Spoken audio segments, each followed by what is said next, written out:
Olá, meu nome é Ana Paula, sou bolsista PMIC pela Fundação Araucária, meu orientador é o professor João Paulo Ferreira Schoffen, e o meu trabalho tem como título Os efeitos da dieta rica em sacarose do pterochubeno sobre a morfologia do intestino grosso. A obesidade se tornou uma epidemia mundial, e alguns dados ilustram esse fato, tais como 39% dos adultos com 18 anos ou mais estavam com sobrepeso em 2016 e 13% eram obesos. 39 milhões de crianças com menos de 5 anos de idade estavam com sobrepeso ou obesos em 2020 e o fato mais importante é que a obesidade é algo evitável. A obesidade se tornou o que é atualmente e com grande proporção devido aos hábitos da população, tais como o consumo exacerbado de comidas adoçadas artificialmente e comidas hipercalóricas, aliadas a hábitos sedentários, como pouca prática de exercícios físicos. A obesidade possui causas e consequências diversas, e ela pode ser causada pelo desequilíbrio entre neuropeptídeos e hormônios, e também de mediadores inflamatórios. E devido a isso, ela pode acometer o trato gastrointestinal.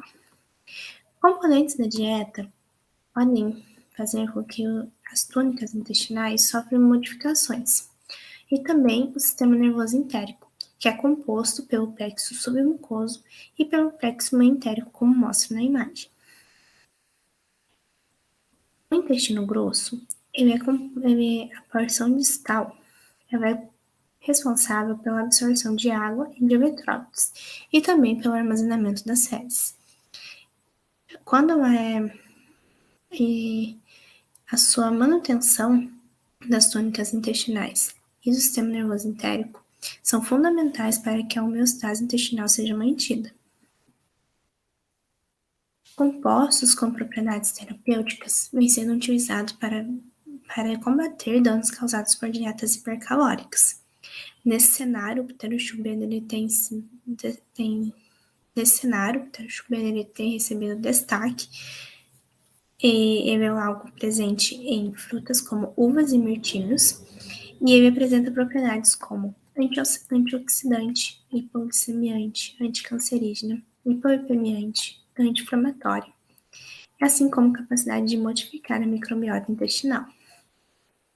Nesse cenário, o objetivo do meu trabalho é avaliar os efeitos de uma dieta rica em sacarose do pterochubeno sobre a morfologia da parede do colo distal de ratos.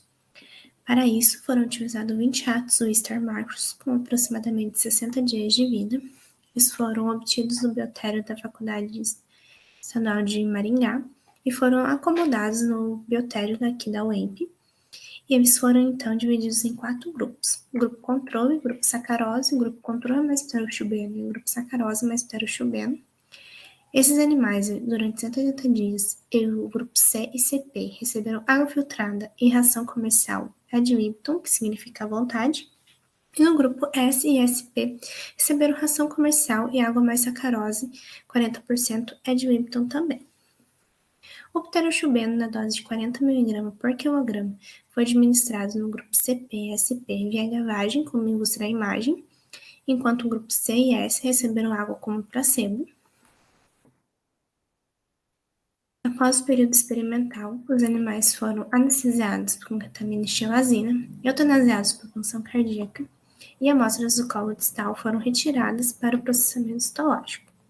No processamento histológico foram feitas coloração por amatoxilina e eosina para evidenciar os estratos da parede intestinal e por ácido periódico de Schiff para evidenciar as células caliciformes. Essas lâminas elas foram capturadas e a lâmina de HE, de amatoxilina e eosina, foi capturada para ser mensurada os 100 pontos das parede total, túnica mucosa, profundidade das criptas e muscular externo. Essa é uma lâmina, uma imagem no aumento de 100 vezes. Para fazer a contagem das células caliciformes, a contagem ela é feita diretamente no microscópio, e para isso nós pegamos e vamos contando as células e as células caliciformes que aparecem também. Essa é uma imagem no aumento de 400 vezes. Após os dados serem mensurados e contados, eles são tabulados e é feita análise estatística. Resultados e discussão. Em relação à parede intestinal, o consumo de sacarose e o tratamento com pterochubeno não provocaram nenhuma alteração significativa na parede total, na muscular externa, na túnica mucosa e nas criptas, como a gente pode ver no gráfico. Essa manutenção garante, então, que as funções de absorção de água e de eletrólitos no intestino, assim como o armazenamento das fezes, sejam mantidas normalmente. Em relação à sacarose em outros segmentos intestinais, ela já demonstrou manter a integridade no duodeno e no jejum, porém, um aumento significativo na espessura da túnica mucosa, altura dos vivos e na túnica muscular externa do ilho foram observados no grupo sacarose em relação ao grupo controle, em um estudo realizado previamente em nosso laboratório. Nesse estudo, os autores eles atribuem essa hipertrofia observada ao maior aporte calórico vindo da sacarose que foi consumida nesses animais. Ao compararmos, então, nosso trabalho com outros modelos de dieta, porque não temos tantos modelos de dieta rica em sacarose para a gente comparar, a gente compara, então, com outros modelos de dieta, como dieta de cafeteria, que é uma dieta que apresenta rodízio de alimentos hipercalóricos, como Coca-Cola, chocolate, salgadinho, entre outros alimentos. Riso, então, observou diminuição dos parâmetros morfométricos das túnicas mucosa, muscular e parede total, tanto no colo proximal como no colo distal de ratos. No jejum, essa mesma dieta causou aumento na altura dos vivos, na profundidade das criptas e na espessura da parede total.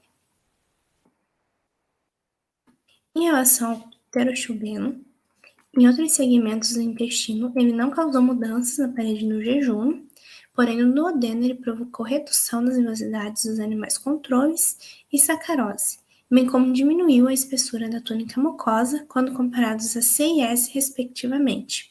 Neste trabalho, os autores eles atribuem essa diminuição a um possível efeito citotóxico do pterochubeno em algumas células das velocidades, fazendo com que elas tenha sido levado a alguma morte celular.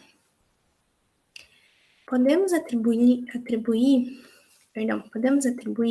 essa manutenção observada nas túnicas da parede intestinal, no colo distal, objeto de estudo nesse trabalho, a maior presença de micro-organismos nesse segmento, uma vez que o metabolismo desses seres está relacionado com componentes da dieta, principalmente polifenóis.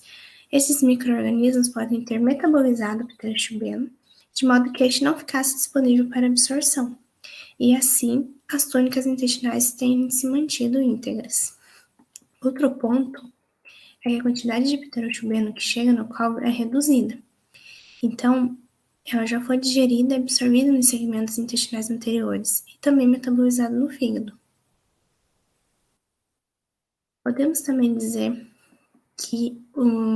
inferir que o tipo de dieta, mais o componente intestinal analisado, mais a relação da microbiota intestinal com componentes da dieta,